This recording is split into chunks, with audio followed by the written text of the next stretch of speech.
Join us here for a full tour of the all-new Škoda Enyaq iV, the new electric SUV. You could say the Volkswagen Group empire strikes back with their electric offensive. So this vehicle will also be sold, under other brands with the same technology. But today our focus here, the new Škoda Enyaq. Join us here for exterior and interior, all the details you need to know. Let's go.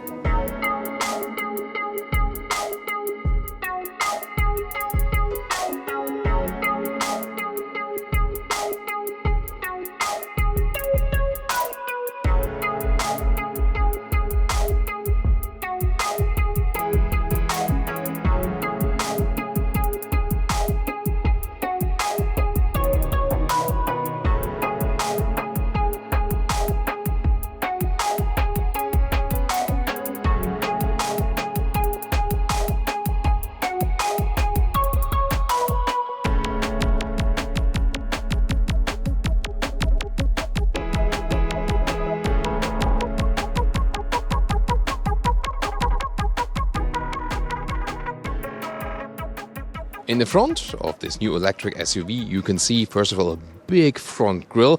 And in the top versions, you will also feature here this illuminated front grille here with 130 LED. So very interesting. Other than that, main headlamp is also LED as standard, and option you can get a matrix LED with an extended high beam function. Then also very sporty styling here in the lower part. There will be different trim versions available, soon also more to that. And this is how the front looks like when you have the standard front grille, the closed one, and also without the illumination. The illumination will be optional for the AT and the ATX and standard for the RS or VRS, depending on the market, how you call it. 4.65 meters, 15'3" or 183 inches is the length of the new Enyaq, and the wheels will come from 18 to 21 inch, so also very nice size, of course. The length is actually quite similar to a Škoda Kodiaq. You could say that size-wise, more or less an electrified Škoda Kodiaq, but the platform is indeed totally different. This is based on the MEB. It's the modular electric building platform in the Volkswagen AG. And different vehicles will use that. We'll also soon show you a cutaway model. It is a rear-wheel driven platform basically, but the top models will also get a front motor. By the way, also rear drum brakes. Very interesting because in 80% of the cases you don't even use the brakes at all because recuperation is being done. There's also another reason for that, soon more to that. You can see here in the side profile, very strong design elements. Here the dropping line dividing light and shadow above the door handles. Strong lower bumper. It has no crossover cladding in this case here, but just painted in vehicle color. And again, these two color wheels, and they have somewhat an aerodynamic design as well. In the side profile, it really reminds us of a Škoda Kodiaq, definitely. Here you can see a little bit raising that line, but I think it's rather a conservative styling. But you can already see, also due to this, short overhang, it's really using the space, if you consider exterior length to the interior space. Soon more to that. So we had the top 21-inch wheels there, and this is not the top model horsepower-wise, but one of the top ones. You can see here says 80. So they always say iV because that's their electrified brand. So iV are called plug-in hybrids at Škoda, but also the pure electric vehicles. And 80 then is the one with the biggest battery, but not the biggest horsepower output. There will be 80, the ATX with all-wheel drive, and the RS or VRS for the top horsepower spec. Soon more to all the specs, but there will also be base versions, which will then be a little bit cheaper. Here the rear design, you can see here a very modern signature. This Czech heritage glass craftsmanship works, so this is always reminding of that. Then a big Škoda lettering right there. So overall a quite dynamic rear, and well, in the lower part, glad we don't have any fake exhaust. Of course, not needed with an EV, but interesting different color nuances here in the lower part. So indeed, it does have a typical hatch style, yes, but designers could play around a little bit, to make it look somewhat special. So, and we have also a wide vehicle for you here today, just to show you a different variation. And here we see 20-inch wheels, and they indeed have a aerodynamic design, which is indeed increasing wind efficiency just a little bit. And now the technology concept and some figures. First of all, it's a rear-wheel driven platform, basically, here with the rear electric motor, the main electric motor right here. And also with drum brakes, you can see, probably the RS, the top model, will not get the drum brakes, but all others definitely will. And there's a reason for that, because you could say, oh, it's old school, it's, not so good, not so strong as disc brakes, as we have in the front. But the drum brakes, unlike disc brake right here, drum brakes create less brake dust, the typical brake dust of a disc brake. Otherwise, you would need like a tungsten carbide coating, which is really expensive. So very interesting that they use the drum brakes here. Well, and the base model, as I said, will start with the rear drive only. And then starting from 150 horsepower to the top model, the RS. Then also with front motors, the top models, different top models, up to 300 horsepower. And then 6.4 seconds is the top acceleration figure, the fastest here with the VRS. Battery sizes, 3 different ones, also says here. These are the net capacities, 52, 58 and 77. 77 again for the top models, called 80, 80X for the overdrive or the RS. And these will give you some range figures from 300 to 500 kilometers or 200 to 300 miles. And charging up is either 11 kilowatt AC max or 125 kilowatt DC. And this is under the front hood here, so no frunk. However, you will have enough space for your charging cables in the rear normal trunk. And here just for, refilling some fluids and so on.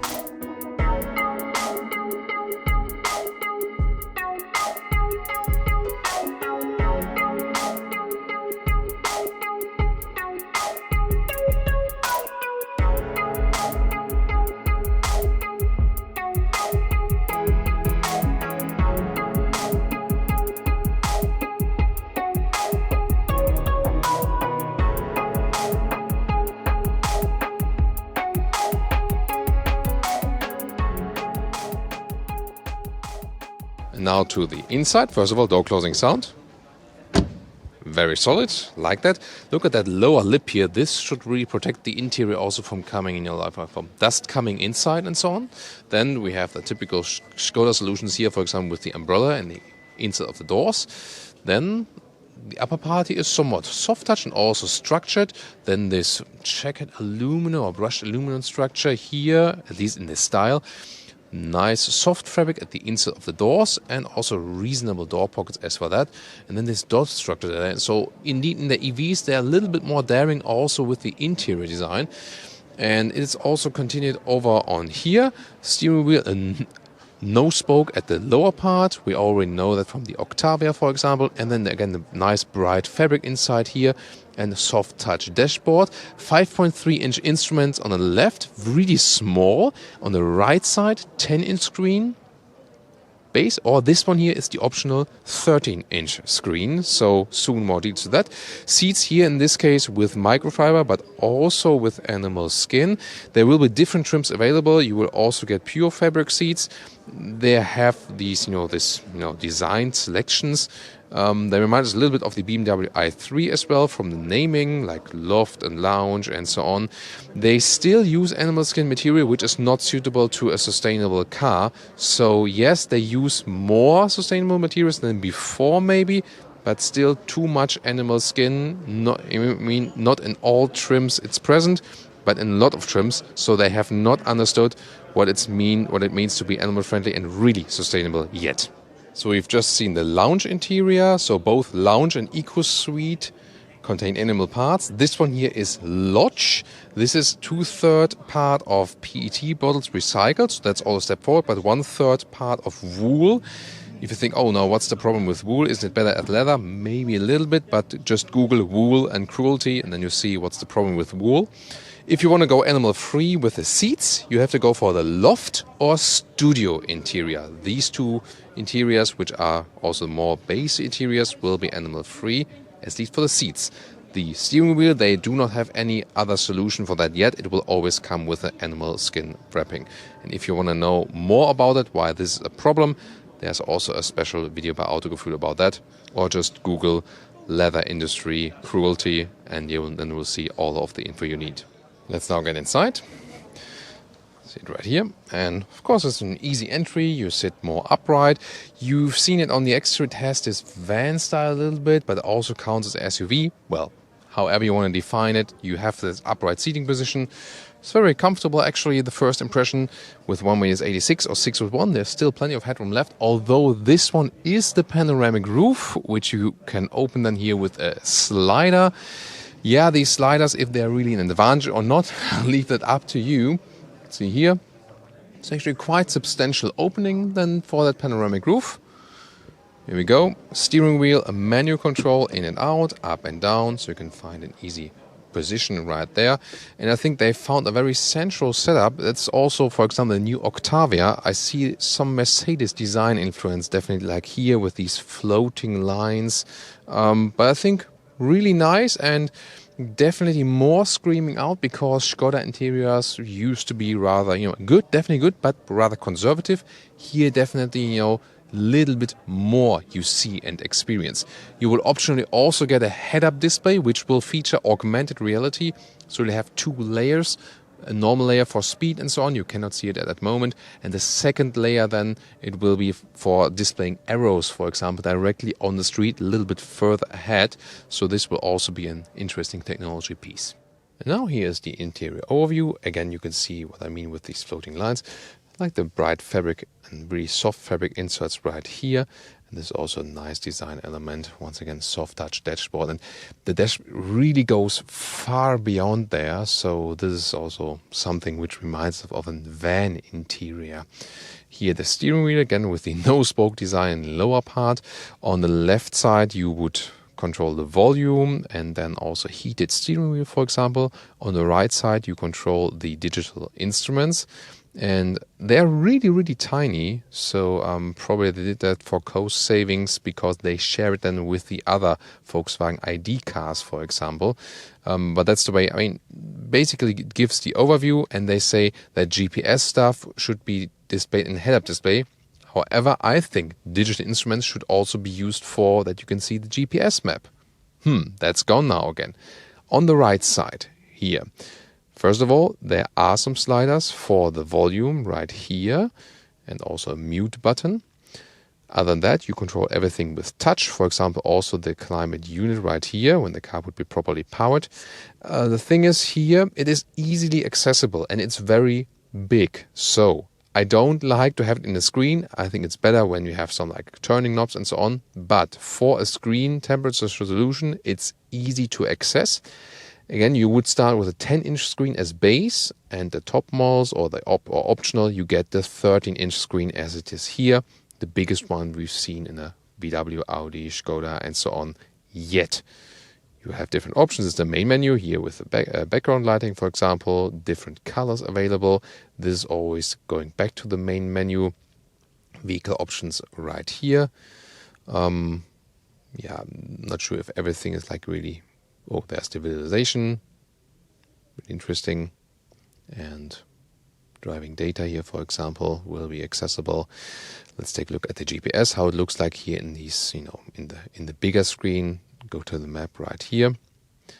So there it is. We know the visualization from the smaller screens so far. It seems to me, it's one of the first vehicles here, but we've experienced it in other new VW, Škoda, also in Octavia and the Golf, that they could use some more CPU power that makes it, everything a little bit, faster than you see at the moment. It lags behind. I cannot say if it's really representative for the vehicle yet, but we have it in our other experience so far as well. The phone can be connected with Apple CarPlay or Android Auto, but also normally we are Bluetooth, so both will be possible. Assistant systems, of course, extensive use of that. You have lane keeping assist, blind spot monitor, and so on. Also cross-traffic alert. The autonomous emergency brake will be standard, for example. So the good thing about this one here is actually quite a good overview. We'll also have stationary air conditioning.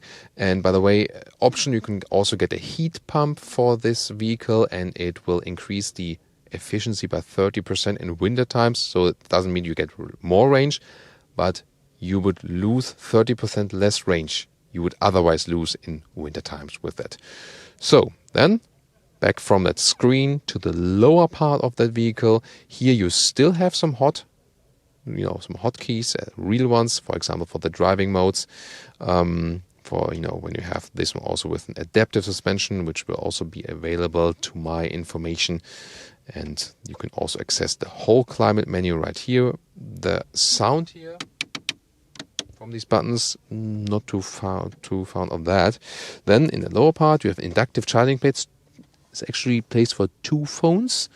Let's see. I'm not sure if if the car's really doing that here at the moment, because it's probably not really powered as a show car. No, not yet. So it does. It does. It charges. Okay, on the left side it does charge. Let's see. Switch to the right side. Seems to be placed for 2 phones, but the inductive charging pad just on the left. Then 2 USB-C chargers, also for the cable, cup holders. Here you can also split that. Then some more space right there. DSG shifting lever. Yeah, I mean, we know that already from the ICEs, but here, of course, you cannot call it that way. It's just a very, very short shifting lever here. The very, very basic thing. But why not? Then here, with the leatherette armrest, pull it up, and then you have more space underneath, and it's really reasonable because you can use all that space of an EV. Even goes deep down below that. Even so deep, maybe something can get lost in there. Let's check out the rear bench. Here we are. Just a clear look at first. Also a nice fabric insert here on the rear door. However, this one then is hardback, but I think we can live with that. It has a nice structure at least. Manual shade here for the kids, for example. I think it's also a beautiful design that they have this open door handle here also for the rear. This is an additional blanket you can install there, for example, a blanket holder. Yeah, and that, here we go, also the same rear seat design. It depends then on the design selection you will pick. And of course, always interesting what they did there with the middle tunnel, because an EV usually does not need a middle tunnel. So I wonder, why would they put something like that in there then? I don't know. So for me, I think a through middle tunnel is always better. Now, when I have the seat as I would be driving, now the blanket is, a little bit distracting. There you can see it's still, plenty of legroom left, and that shows that the, usage of space is actually quite good here with this EV. There are these tablets. We know them also from the ICE Škoda vehicles like this. Yeah, it will hold surely then some space for smartphones in the lower part.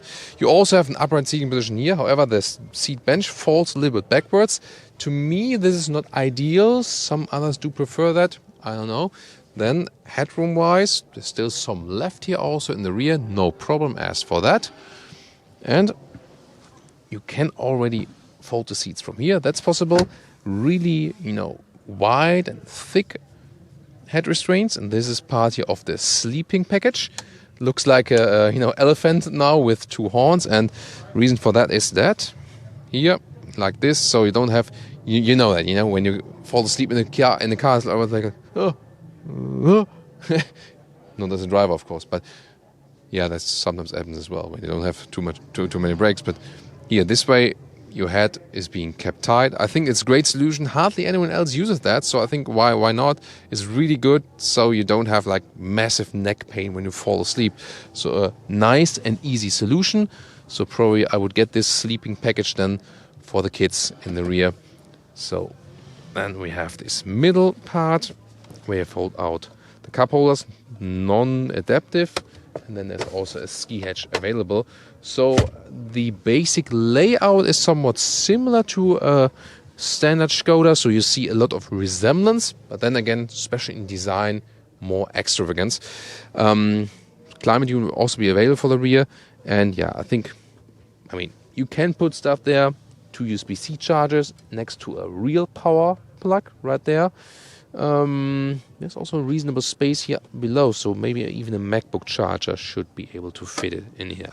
Now let's open that hatch, and there we go. So it's actually very nice boot space. Oh, it's a good quality, you know, like a fabric cover of the top cover here, and very, wow, very smooth process. So awesome build quality as well, this detail. And then finally someone thought about a solution for the charging cable right here. This is a very nice solution here with this bag that is actually hanging right here. Also space saving, really, really nice. Then below here there's even more space, for example for adapter cables, and for example this is for the household plug and so on. So I think really, wow, I mean, a very nice solution. So this is here, I think they praised a feature for a cleaner of a charging cable. I think that's supposed to be this here. When you open it, then you can you know, like pull it through your cable, you can clean it. So yeah, this is also a very nice idea. So I think just from the practical side, someone really thought about that. So that's actually quite cool.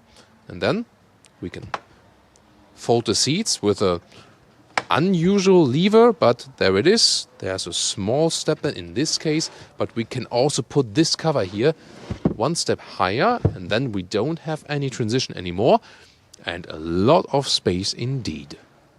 And now to our conclusion for today with the all-new SUV, the electric SUV by Škoda, the Škoda Enyaq. Well, first of all, the design is more, you know, has some van style. Why? It has this very short front hood. And the reason for that is this new electric building platform, so you can have an advantage from that because the exterior length is not that much, but you have a lot of space on the interior. This is the advantage of using this EV building platform. Exterior-wise, we do see some design clues, especially here in these higher trim models, where you can also see this illuminated front grille. It's indeed legal, yes. And also more daring design on the interior. I think that's a really cool thing. You have some central lines, but also some fresh new ideas. And also with this new big screen, you can optionally get, or also again for the higher trims. And, you know, it's actually quite well to control, although there are not too many buttons, because the screen is actually quite well accessible, also just, you know, how you can reach it on the interior. Yet again, you have a lot of space on the interior, and the seats are also very comfortable. Seating material wise, they are not very consistent. They want to give you a sustainable vehicle, yet they use a lot of animal skin material. They should better learn from Tesla. In this case, they already threw out all the animal material because that's not sustainable. And also, of course, this is not a cruelty-free car yet. Driving-wise, we can expect actually very much because rear-wheel-driven concept, so we go for the base version, have actually a quite rear-wheel-driven sporty punch. All-wheel drive models then with more power definitely and substantial acceleration. And we already know that this hardware from the MAB, driving the ID.3 by Volkswagen, is a very, very good hardware, quite efficient for the electric drive and very sporty in the handling. So what we can expect here, that you see rather a SUV or van shape, but it will drive very, very sporty. I already know that even if I haven't driven it yet, just by knowing the hardware. Range figures also sound very promising, so of course soon we will deliver you more to that. So tune into the driving review or of course to the competitors of this vehicle. See you there.